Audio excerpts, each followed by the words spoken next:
Friends in Recovery, the Addiction Recovery Podcast, is brought to you by the Friends in Recovery community, a thriving network of individuals who are fighting back against the stigma of addiction. Join our hosts as they speak up about the real issues of addiction, treatment, and recovery.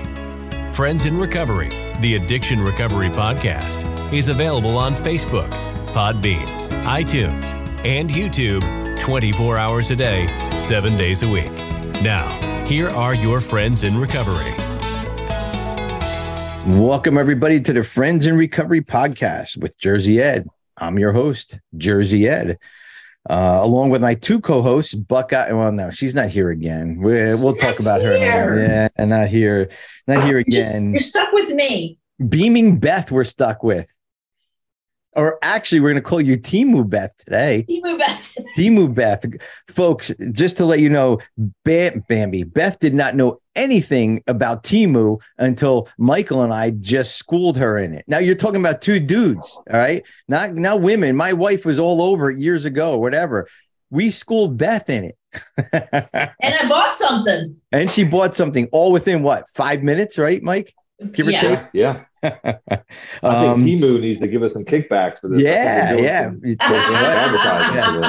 Well, if they don't, Carl, you're going to have to bleep out the Timu stuff that we're talking about here. So anyways, our guest for today is Mike Chester from Everest Therapy Solutions. And we will get more into that with you and some of your adventures and all kinds of stuff in recovery and life and here in a moment. But guys, it is Adventures Month here on Friends of Recovery Podcast. So we try to talk about adventures.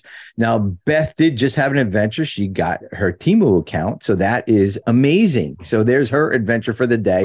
Check it off and go to sleep, Beth. Good night, guys. Been a good show, everybody. So we'll talk a little bit more about adventures and all that stuff. So stay tuned for some great recovery, amazing recovery. It says on this piece of paper, amazing. We're not great. We're amazing. That's what we are. So, if you want to get a hold of us amazing people, and if you like what Mike is going to talk about, you can call the podcast hotline at 800-989-6504 or email the podcast at help at Friends in Recovery Podcast, or go to our website, friendsinrecoverycommunity.org. And you can email us directly by our email addresses that are right below us here. And we will get an email out to Mike if you email us anything. So we are looking for an intern, and I will not speak any more of the you know what. So we just need a clothed intern. That's what we need. Somebody's wearing clothes. All right. So there's John. John L. is here. John, speaking of clothed interns, he's in Facebook land. So let's see. Don't forget to like, subscribe, and share. Yep. Hit that button. Hit that button, that dingy button. What is it called? I don't even know what it's called. Subscribe button, isn't it? Subscribe button. Yes. Hit that. Yeah, we need Mandy. We need it. And alerts. No, isn't it an alert or something? An alarm? Notifications. Yeah, that's it. I like the dingy button. I think the dingy button. We need to rename that. That's the dingy button. That's what it does. It dings. It reminds you that here is Friends in Recovery Podcast. So, and of course, Bambi's not here, so check the hearts, her purple hearts off. Purple hearts, people. Hearts. That's she right. bailed on us. That's right. As you can see, Beth again is not prepared for the show as usual, so she has no background. We can see everything there that she's doing. Welcome to my office. That's right. And she is black hearts. We all know Beth has a black heart. Maybe Carl will be nice and put one up for her. Jersey Ed is going to be, that's me, blue hearts. And Mike, of course, our guests are always red hearts. So don't forget to give us those hearts in those comments below. And I'd like to thank all of our donors who made this show possible. And don't forget, Friends in Recovery Podcast is part of the FIRE Network. And for more information on the FIRE Network, go to friendsinrecoverycommunity.org. Well, guys, it's that time of the show to do some sober shout outs. This is my favorite part of the show because we get to recognize those people in recovery that are doing amazing things, and it's not just us on here, guys. It's everybody that does amazing things out there in recovery. So I'm going to start with you, Mike. Is there anything or anybody you want to recognize today on the podcast? Yeah, I'm going to give a shout out to my best friend, Scott, over 20 something years in recovery, really showing what it's like to live life, to have humility, to continue to work the program and just to be the best version of himself. Glad he's in my life. And after this, I'll be letting him know I gave him a little shout out as well. Right. So that's awesome. I'm glad to have the opportunity to give him a shout out. Really great guy. Great. Yeah, Scott, congratulations. Over 20 years, like all in a row, right? All in a row. Okay. Just checking. All in a row. Just checking. I know it's a lot of years. It's hard to believe that somebody can do that all in a row, but I know. But yeah, no, that's great. Congratulations, Scott. Beth, anything? I don't know. No. I got nothing. Nothing. Zero. Okay. That's good. There's nothing wrong with that. Unprepared. Not prepared. No background. No nothing. I don't even know if she has a microphone. I'm not even going to go into that one. So, anyways, guys, I do have a sober shout out. I have two sober shout outs. One is to Jill C, who's been stepping up. Jill, we love you. She's been stepping up to all these meetings. She has some really, really great recovery. She's been hosting a lot of our meetings. So if you want to get to see Jill on some of those meetings, get over to friendsandrecoverycommunity.org and you'll see what meeting she's on. And she's just has great sobriety, guys. So just get over there and check out one of her meetings. And of course, the standard Soberpod. I love to give Soberpod a shout out. Soberpod. Now I listen to them not every day, but every week when their show comes out, and they call us the right side. We call them the left side, right? So, because they're in California, we're on the East Coast. Oh, yeah. So that's that. So I don't know if it has any other undertones there. I'm not sure, but right, left. I don't know. Well, who knows? But Carl has always given us a shout out. So go over there. They're kind of like, our stepchild or step cousin show. I don't know. Yeah, go listen to him because he does talk a lot about us, and that's all I listen to the show for. And as soon as they talk about Friends in Recovery, I turn it off. No, I'm kidding. We love your show, Carl. I do also want to make sure that everybody buys Carl's book, 366 fucking days sober. I will pass a link on to you, Mike, about it. It's a great book. Yeah. It's really just a daily reflections book that Carl, the person who runs the Soberpod, who's a host of Soberpod and kind of started the Soberpod podcast. It's an amazing book. It really is. And if Bambi was here, she would read from it, but she's not. So mine's in the other room. Go listen. Go listen. Get it? Yeah, go get it. You don't have to read it, but just let's give Carl a big plug. Carl wrote this book, and it's spot on. It's really good. So, and don't forget, we have twice daily AA meetings on Zoom, and of course, you'll find them on the website. So as soon as Beth gets back, there it is. 366 fucking days sober, guys. Please buy it. Go buy it. Carl needs to make a Bentley payment, everybody. So you have to buy that book.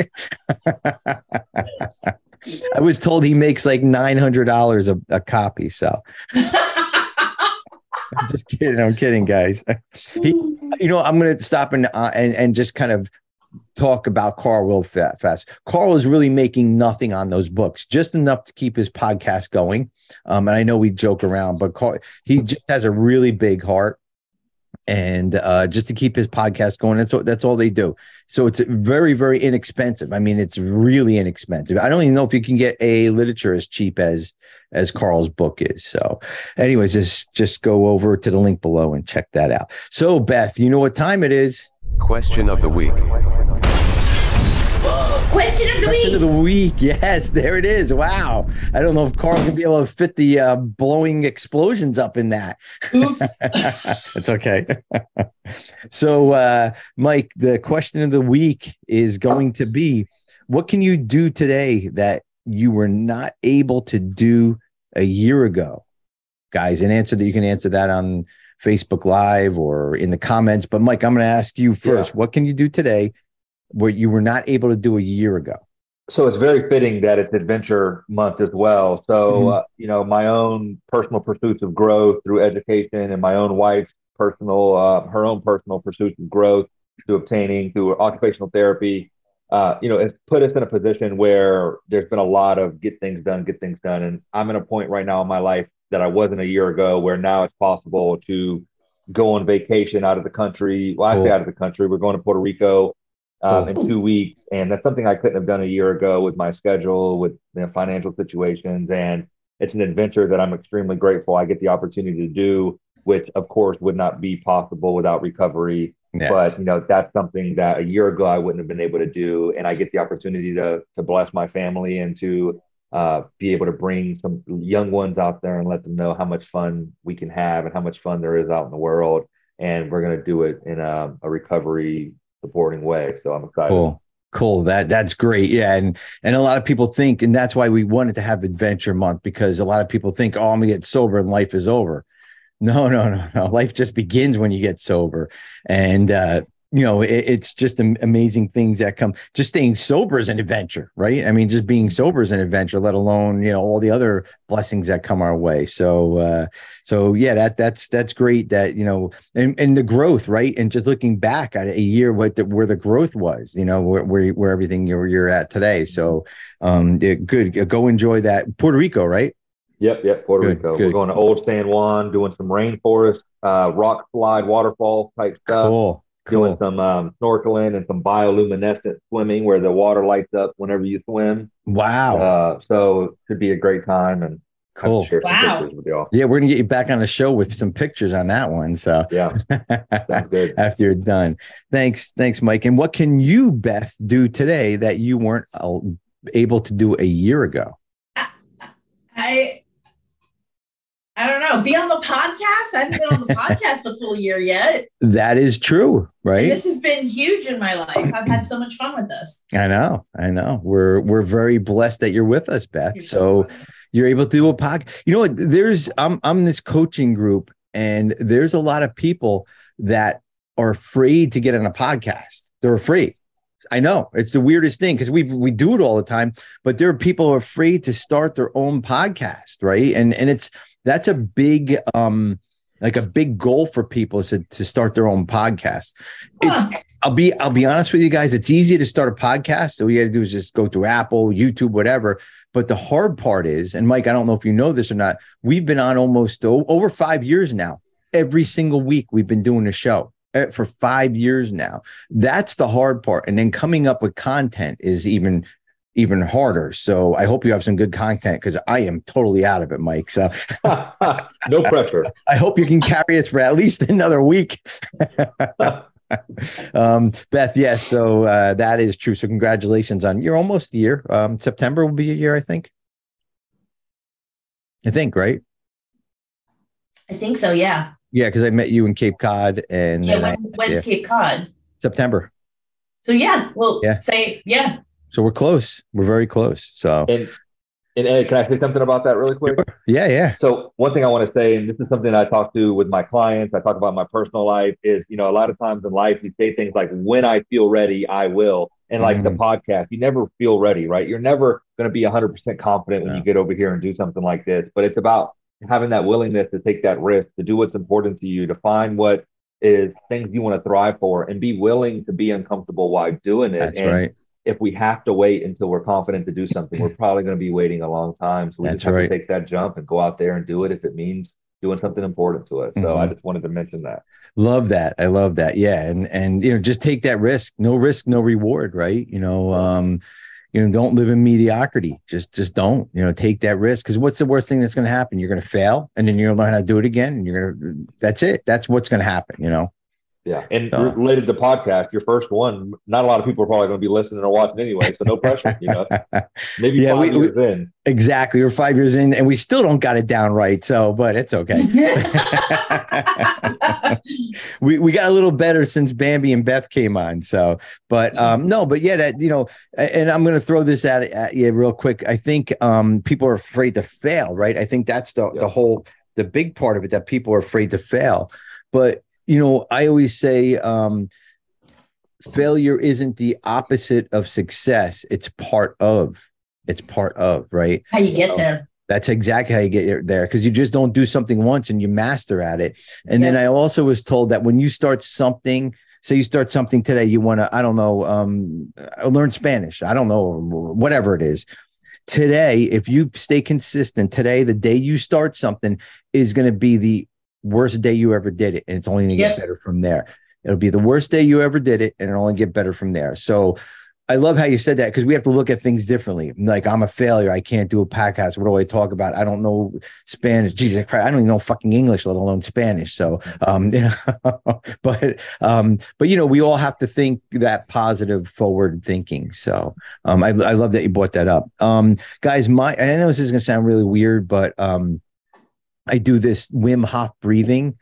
And a year ago versus today, I've been doing it for a long time, but a year ago versus today, I'm almost up, not every day, I'm almost up to holding my breath for 3 minutes.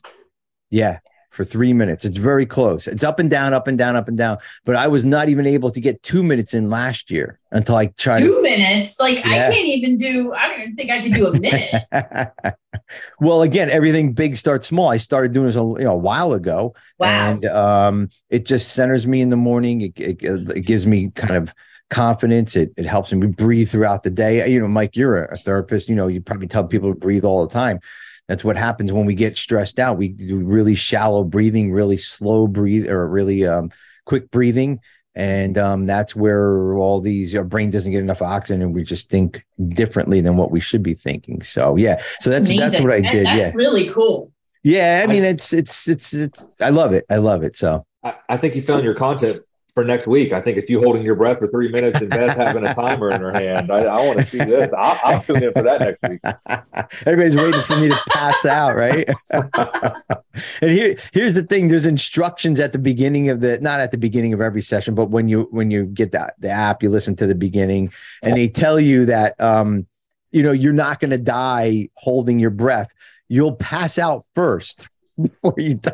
It's the craziest thing in the world, right? But you will pass out first. And there's times that I'm like, I'm struggling to hold my breath, and I'm like, all right, I gotta let my breath go. But it really is very relaxing. It's part of my meditation in the morning. So, all right, guys. So that is the question of the week. Make sure you guys get it out to us if you can in the comments below. And Mike, welcome to the show. And thank you for coming on. And obviously, Beth, he didn't watch the show because he said yes. And usually people watch the show, usually say, I have something to do.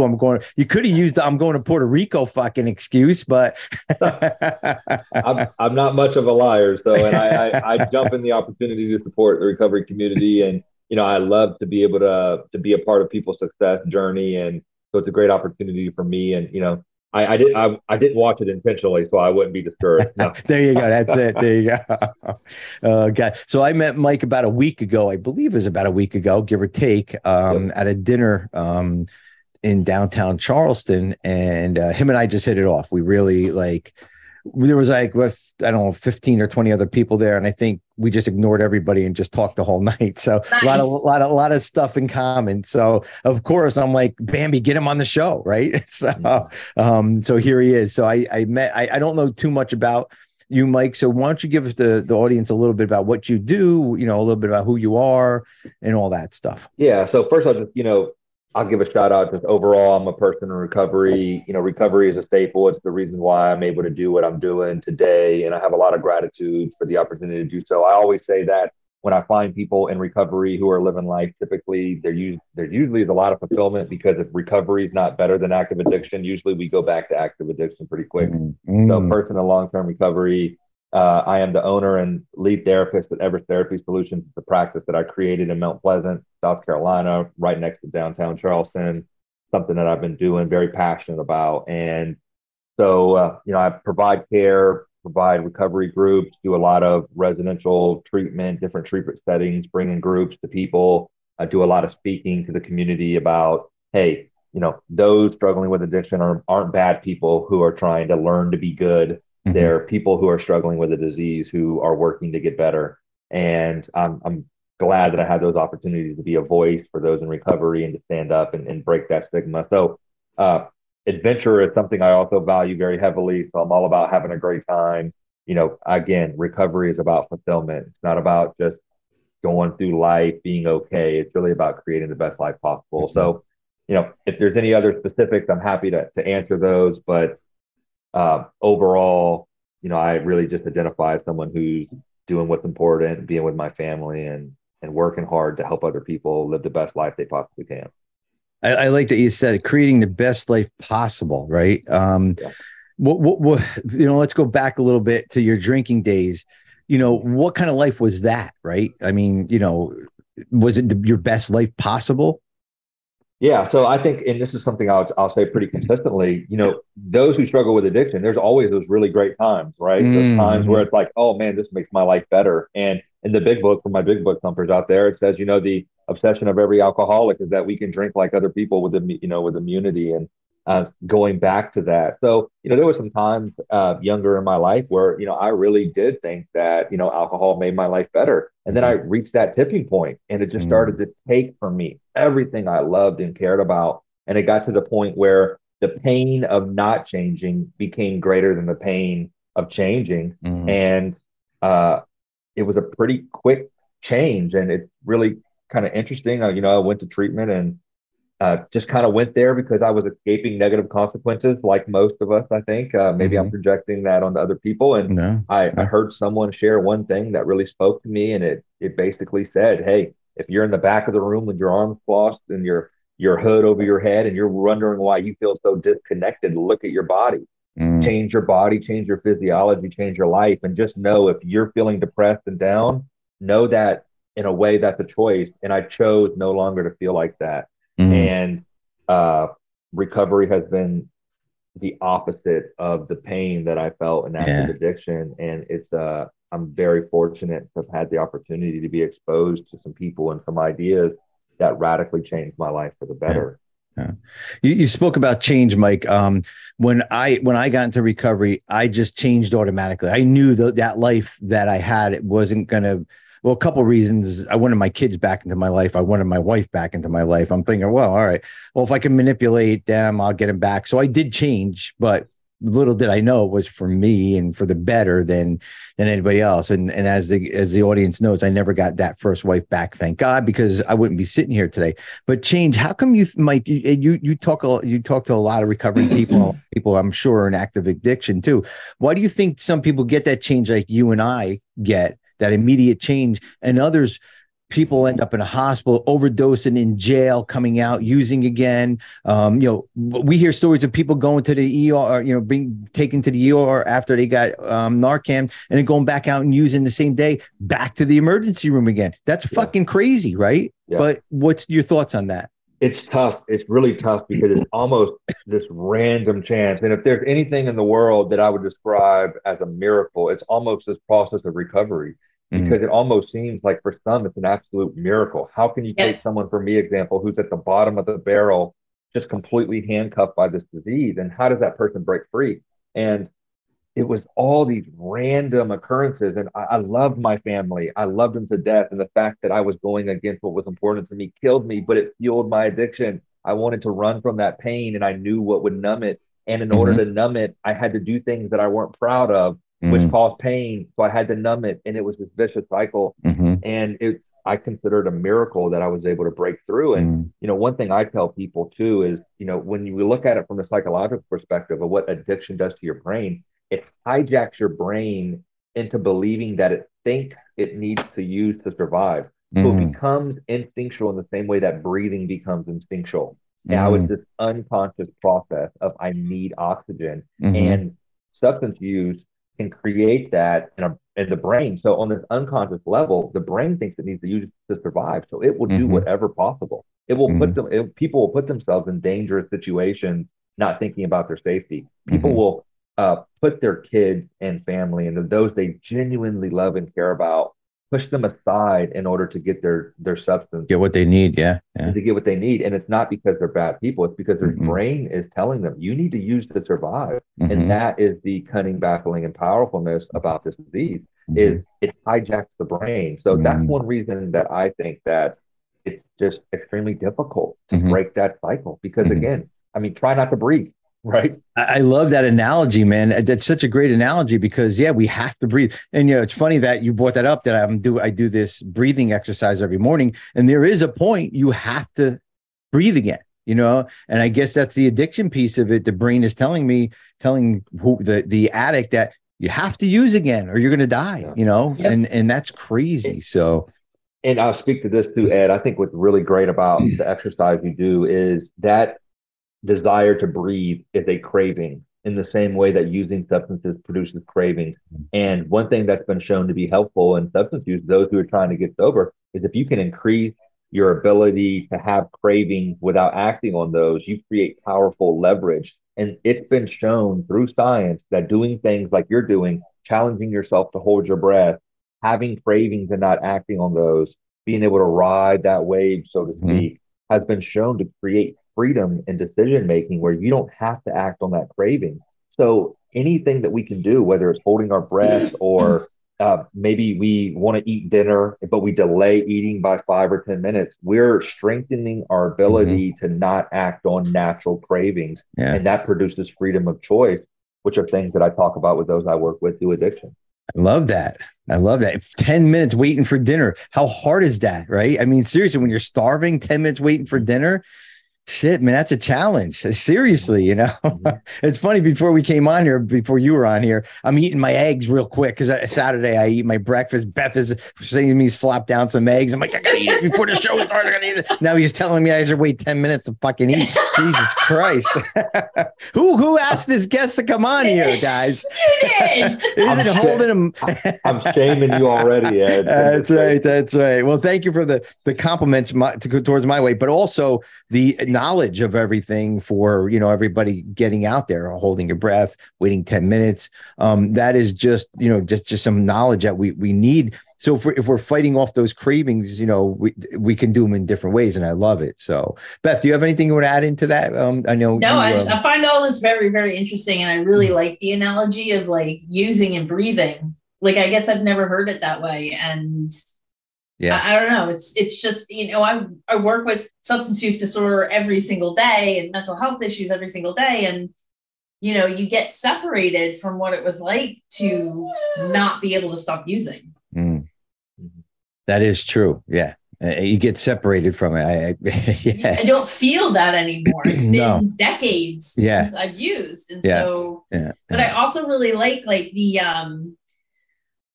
there's an official term for it to be able to put it off, to be able to not do something.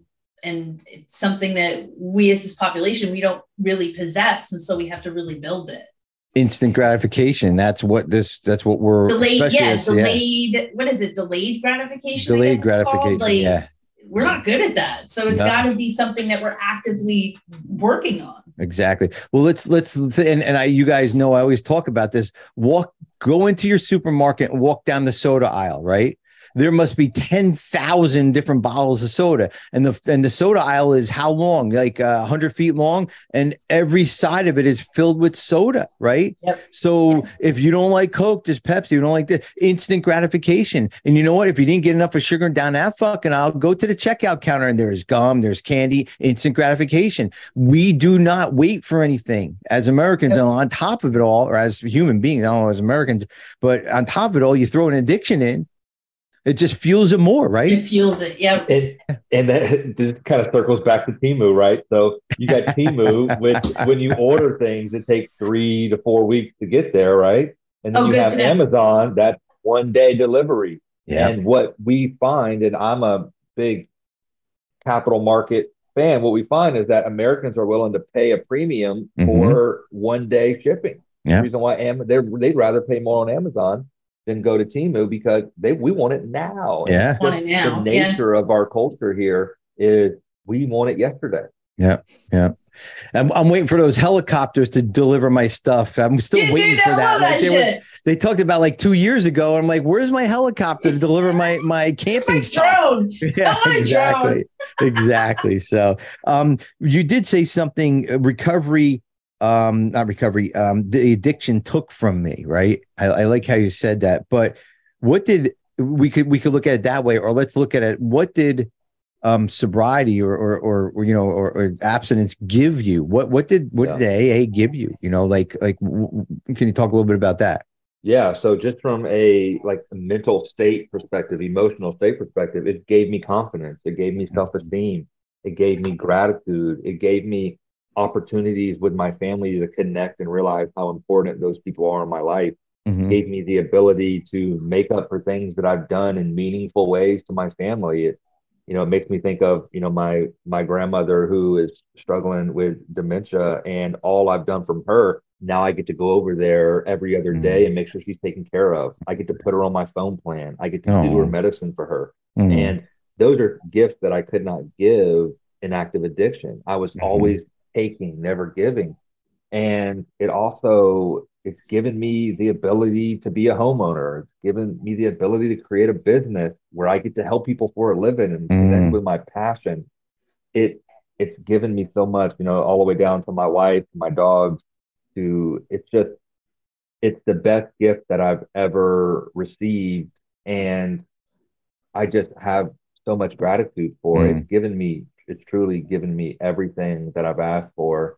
And it goes back to what you were saying, like that willingness to fail, right? That willingness to fail in order to succeed. And that's one thing that successful people are really good at, is failing over and over and over again and getting back up. It's a quality of success to fail and to get back up. So absolutely, recovery has really given me everything, Ed. It's given me opportunities to be on great shows like this, to meet really great people, and to feel a lot of purpose and meaning behind my life. And that keeps going. Absolutely. And right over your shoulder there, you choose to be happy today. That's what your sign says. And it says it all right there. I've been watching that the whole time. I'm like, yeah, that's a cool sign. I need choose happy. I need that, not that I don't need to be reminded of it, but it's just, I love it. I love it because, in our days, we would never have any of that shit. It looks like you have like a degree up on the wall, some other things on the wall there.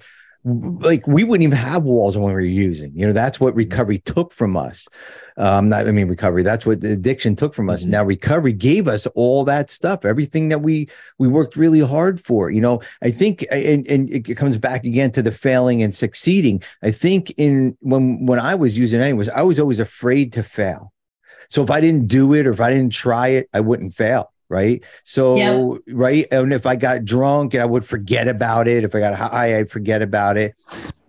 That's not what life is about. Life is about these ups and downs. Life is about feelings. Life is about maybe disappointing yourself, maybe disappointing some people in this world. And that's okay. I don't mean in a bad way, but I mean, that's what life is about, and it's okay to do that. And it's okay to feel those feelings. It's okay to say, I'm sorry. It's okay to ask for help. Right. When I was using and when addiction was taking from me, that didn't exist in my world. None of that existed in my world. Like you said, Mike, take. Let me see what I can get from everybody. And I'll go back again, bullshit him and take it again, and that's what my whole life was about when I was using. So I also wrote down, if recovery isn't better than addiction, we will go back. I've never heard that before. Right. That's pretty cool. I got to hang out with you, dude. Well, I did hear something about boating. So, whatever. Yeah. So I always say, if recovery is not better than active addiction, we'll always go back to active addiction. And there's two main motivating forces for behavior change, and that's avoiding pain and gaining pleasure. And for those who know the big book, it says an alcoholic can't remember how bad it was, even if their last drunk was a few days ago. So usually the pain and wanting to do away with that is what gets us in the room. It's what gets us there. But it's not what keeps us there, because our brain's really good at forgetting how bad it is. Yes. So that means we have to create a life that's better, or we're naturally going to go back to what we know is going to bring about joy, even if it's only joy for this little tiny bit of time. So we have to be willing to get uncomfortable and grow in ways that makes our life better. And if not for a better life, then what are we doing this for? We have to really ask ourselves that. If not for a better life, then why go through all the struggle? Because it's tough. Yep. You said a key thing there, being uncomfortable and growing. I have some time in this program, and I'll be honest with you, Beth actually has more time than I. And I like what you said before. I forgot what it was like to be there. I really did. I only know now what it's like to be here, like all the good things that's bringing me. I know what it would cause, right? I know what it would cause if I go back, but I don't know the feelings I had way back when. I'm just being honest with you, I really don't. So that's can't recall. Like I can recall a lot of things. I can't recall any longer.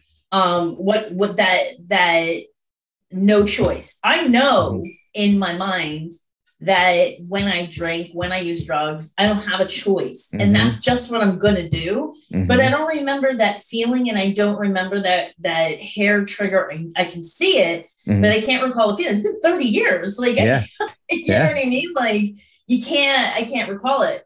But it's my life is better. And I know beyond a shadow of a doubt that if I drink, I lose God. And the only reason I have what I have is my connection with a power greater than myself. So it's like, I understand, although I can't recall. Yeah.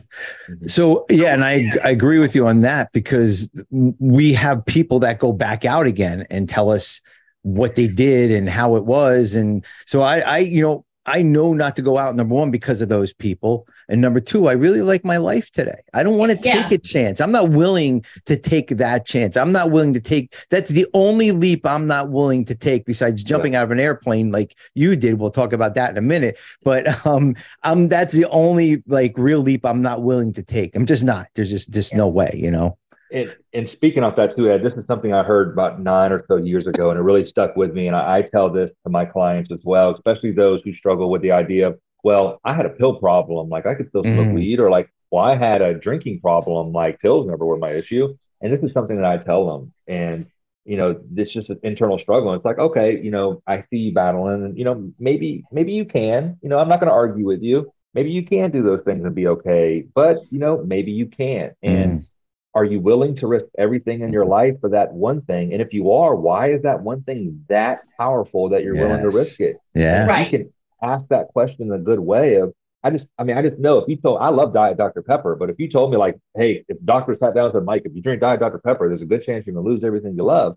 I don't love it enough to go out there. I don't want to take that chance. I'll just put some water in my Diet Dr. Pepper, or, he said Diet Dr. Pepper, not Dr. Pepper. So, there you go. I wouldn't take a chance. So, and I think it speaks to people that continue to relapse is that they get sober, right? They're beyond human aid. God gets them sober, and then they don't do anything with it. So it's like, what am I really giving up? You know what I mean? Yeah. Like being a dry drunk, and it can happen at any time in your recovery. Like you just stop building, and we can't rest on our laurels, right? You can't survive on things that I did. I need to keep moving. Yeah. And when I don't move, then what is there to lose? You know what I mean? So it's like, it makes so much sense. Yeah. Have y'all heard of the pink cloud? Oh yeah. Oh yeah. So I have a myth about the pink cloud, and I won't take too much of our time, but this feeling of the pink cloud that comes on in early recovery is this overwhelming sense of growth that happens rapidly, and this idea that my life can get better. But look at us sitting in this podcast right now. I have over 9 years of recovery. I don't know how much you have, Ed. Beth quoted over 30 years or something like that. So that means she must have gotten sober when she was 1. Yeah, exactly. Obviously by her. Thanks, man.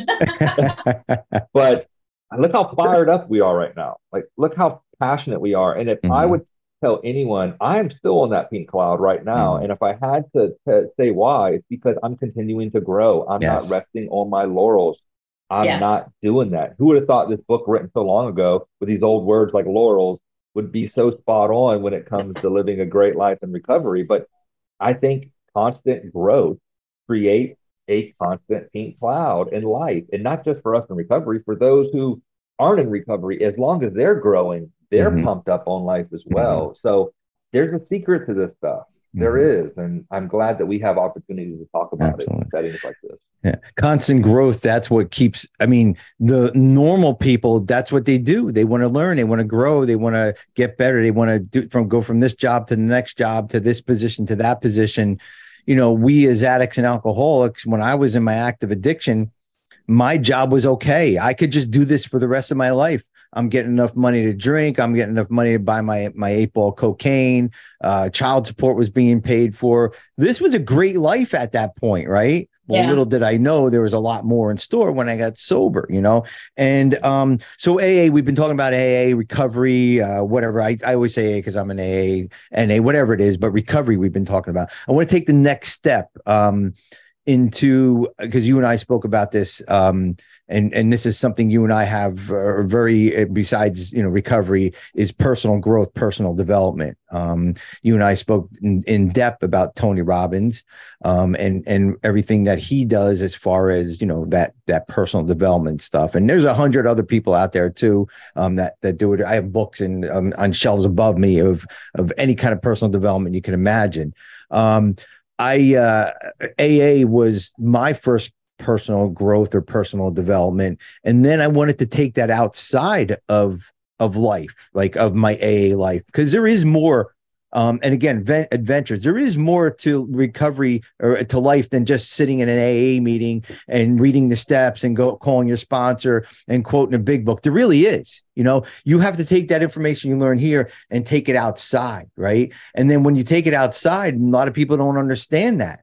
So I was figuring, okay, well, let me get some personal development, some personal growth, and be part of the world, understanding that, but also maintaining my recovery at the same time. So now, me as an addict and alcoholic, I got 2 ways to fucking grow now, right? I mean, how cool is that? It's not just one way, not just that personal development. I got 2 ways now to grow on 2 different sides of things. So what's your thoughts, Michael, and you too, Beth, on personal development, personal growth outside of AA?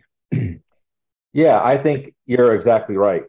There is so much more to life than just sitting in the rooms. And I think, if you would have told me when I first got sober, like, Mike, you're going to have to go to a meeting every single day for the rest of your life, I probably just walked out and said, I'm not going to do that. Because that's a huge thing to ask. Like, how can I go to a meeting in Puerto Rico? Like, I'm sure they got them, but I'm trying to do things. So, it's so important for me to have that personal growth outside of the rooms. And I personally believe that the program in itself carries over in this natural way to other areas of our life that makes it better and it makes us curious about it. But, I'm always in this constant personal growth narrative in my own brain of how can I get better. Speaking of Tony Robbins, I spoke to Jessica yesterday. And good. Okay, cool. Confirm some things for seminar with Tony next year. Appreciate that connection. You're welcome. But it's so important for me to constant improve and grow. And in the field I'm in, I mean, I'm a therapist providing care to many clients around South Carolina, and I have an obligation to make sure that all my tools are sharpened. And the powerful force for good is by modeling what it's like to have a high quality life. And that requires constant growth in my part. And that fires me up, knowing that by me helping my own life, I'm helping other people's lives as well. So I have to have personal growth, or I start to rest on my laurels, like Beth was saying, and then I start to feel down. And I know that something's going on. So huge part of my life. Absolutely. And, I was mentioning something about jumping out of airplanes that you talked to me about on the phone conversation that we had. And, I think that's also personal growth. I mean, AA teaches us one thing, but also let's go outside and let's figure out these things that we can accomplish. My next goal in life is to run a 100-mile race. And I was coaching somebody yesterday. He was saying, well, why do you say you can run it? Well, why would I say, no, I can't run it? So if I have a choice to either say, I know I can run it or I know I can't, I'm going to pick, I know I can. Right. Yep. So maybe the first race, I won't get to 100 miles. I might get to 60 or 40 or 80, whatever it is. But then I get to learn what I did in those 80 miles to next time to run the 100 miles. That's the personal growth of things, and that's what you're talking about. I'm not going to stay dormant. I'm not going to stay stuck because, we can stay stuck in AA in recovery if we don't get outside and, kind of jump out of airplanes, run these 100-mile races. Beth, you do in your beating, I'm not looking at, these big, huge things. There's also these little things, that you do, Beth. You said it's very relaxing what you do, and whatever works for whoever, that's personal growth. I want to know about the jumping out of an airplane. Why would you even jump out of an airplane? Number one. Number two, like, I don't know. Did you go to a that day? Did you talk to your sponsor? Did you work the steps? I don't know. I mean, tell me what happened that day. So, oh man. So I think I may have had 4 or 5 months of sobriety when I first jumped out of an airplane. And my wife says I'm an adrenaline junkie. I'm starting to lean more towards maybe that's true. And I'm not sure. I just got this idea. I was doing this mindfulness stuff. I was looking up at the clouds and I was just appreciating. And I was like, I think I want to go there. And so I was extremely scared, nervous, and worried, and I wanted to make room for that. I wanted to say, if there's something that's important to me, I want to be able to do it. So it's a funny story. I got all these people to agree to go with me. When it came time to put money down, no one had it. I went by myself. I said, screw that. I want to go. So I went and jumped out by myself. No one would go with me. It was a great experience. It was honestly, and when they opened that parachute, it's the most serene quietness you ever hear. And I don't know if it's because 120-mile-per-hour winds on your eardrum just makes you deaf, or if it's just that quiet, but it's like this chaos, and it goes to this, it's just like, and no birds, no cars, you're floating through a cloud. I've been 3 times. One of the times that I went, I floated through a cloud. It was absolutely this great experience. So I think it was a way to show myself there's nothing that's impossible if I set my mind to it. And, it was really expensive back then for me too. I mean, I wasn't making that much money. I was fresh out of treatment. I was making maybe $9 an hour at the time, and I had to save up to do this. It was completely worth it. It was a way for me to expand and grow. And it was a beautiful moment. And since then, I've been able to skydive with several other people for their first time. And I've been able to make that flight up and see them terrified.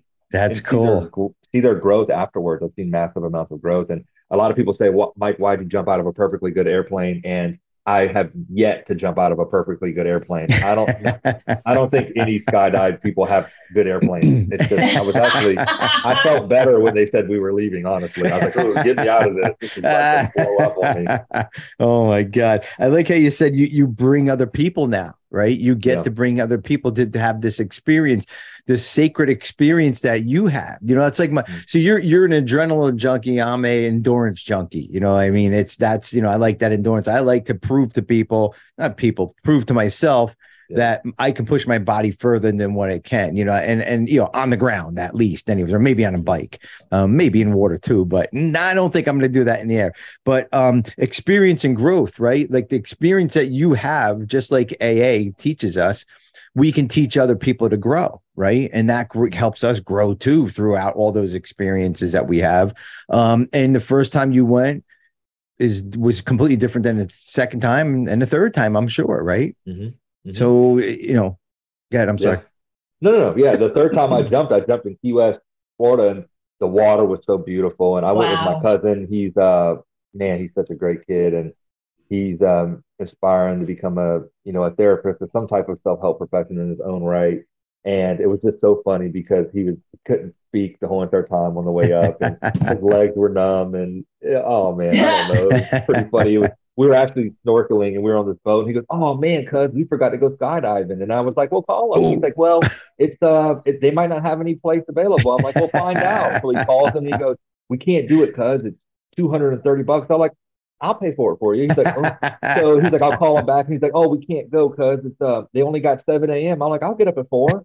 And like every barrier that he came up with, he knocked it down. He goes, "I can't believe that I said this because I didn't know you were going to knock down every barrier." And none of us could sleep. We jumped out of the airplane. It was the sketchiest runway. I swear. I swear, Tony Montana, whatever. Scarface had to use that airport at one time. Chickens were running across the road. Oh my God. It was sketchy. That is crazy. It was a beautiful time. So the first time you jumped out of an airplane and watching your cousin jump out of an airplane also, and then when you're on the ground, you're like two completely different people, right? You must be. So I know kind of for time's sake, but I jumped out of an airplane with a friend of mine. He was extremely, I just tell this kind of anecdotal story. He was extremely, concerned and fearful, like most people should be. It's a natural fear jumping out of from 12,000 feet. And he came to me about a month after he jumped out and he said, Mike, I want to thank you. And I said, thank me for what? He goes, for inviting me to jump out the airplane. I'm like, oh man, I appreciate you going. He goes, he said, I never rode one ride at a fair in my life. And Wow. I went last week to the Alaskan Fairgrounds and I rode every single ride there with my cousin. And I had a beautiful time. And I never thought about, was it possible or should I do it? I did it without hesitation. Yeah. And that is the amount of growth that we can achieve when we're willing to take risks. And what's beautiful about his story, a few months went by. And at the time I was building boats at a boat plant while I was working my way through college to be a therapist. And he come to me and said, Michael, it was a pleasure knowing you. And I said, what's going on? Where are you going? He goes, I always wanted to create my own air conditioner business. And I'm going to take an intern position and I'm going to go back to college. Wow. And what I like about that story, and maybe I'm connecting things that aren't there, but the ability to jump out that airplane and experience that growth allowed him the flexibility to take risk in other areas of his life. And I'm so happy to say that a few months ago, I saw that he has his own business. He's doing his own thing. He's extremely successful. And he took that risk to fail that we talked about. And his life is so much better because of it. So those stories continue to present themselves in my life. And half the time when we create these changes for people, it's just because we're being who we are, our genuine self. We're not trying to pretend to be anything we're not. We're just interacting with people. That's it. Yeah. We get the gift to do that in recovery. Yeah.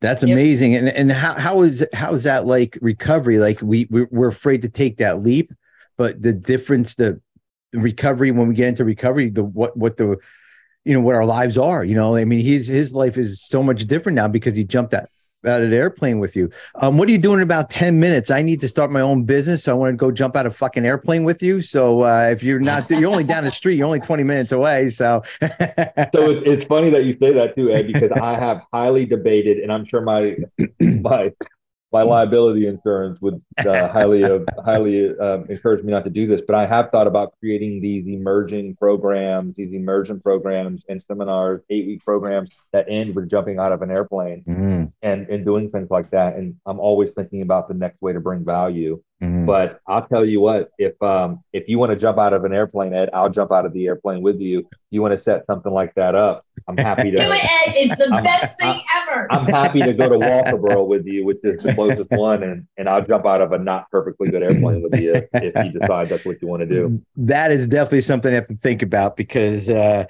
am definitely afraid of heights, which I guess at that point it really doesn't matter. But and I can identify, we'll close here in a minute, but I can identify with all that. We are actually going in less than a month. We're going on a 50-mile kayak trip down the Delaware. And there's actually, 7 of us going now. 2 people had to cancel because they're buying a house and all that stuff. But they would have gone hands down with us. I remember 3 years ago when we did the first ROAR, Recovery on a Raft for Friends in Recovery trip. It was a 100-mile kayak trip. I never was on a kayak before. I was deathly afraid of it. I was so scared. I kept making up excuses. So 4 years ago, we were supposed to have the first one. And it rained, it was lightning, it was this, it was that. I came up with every excuses and everybody bought into it, right? I'm like, we can't go because of this, we can't go. And we didn't go. I mean, we didn't go because of my fear, right? So the next year, I'm like, I'm going no matter what. I packed the boat, everybody gets there. The first time I ever paddled a kayak was that first mile of the 100 miles. And if you don't jump into something, or if you don't think about it, if you just get into it and do it, of course, with safety and precaution, and kind of common sense, but you can accomplish anything. You really could. You really could accomplish anything. And Beth, I'll go over to you real quick. Even that bead thing you sent me a picture of, I got like anxiety looking at it. I'm like, holy shit, man, that's like 1,000, 2,000-3,000 beads she has to put on there, one bead at a time, and I'm not, we all have our skills, everything that makes us who we are today. If it's beating, if it's jumping out of an airplane, if it's, running a 100-mile race, it makes us who we are today. So Michael, thank you so much. I just get Bambi over your information, and his information will be below, his website, email address and all that. Look in the show notes for Michael, please. I had a great conversation with him that night, and him and I really just connected, and we are going to be doing a couple things together, hopefully in the near future. I don't know about jumping out of airplanes, but do it. but we'll see about that. But Michael, thank you so much for being on the show. Thank you for really letting us see the other side of recovery and giving us some new insight on recovery. So that we really appreciate. Appreciate you having me. No problem. No problem, guys. And you know how we end the show, Beth. Stay sober, everybody. Stay sober. This concludes this episode of Friends in Recovery, the Addiction Recovery Podcast. Follow us on Facebook for past shows and updates, and enjoy free access to twice daily support meetings. Friends in Recovery, the Addiction Recovery Podcast, is available on Facebook, Podbean, iTunes, and YouTube 24 hours a day, 7 days a week.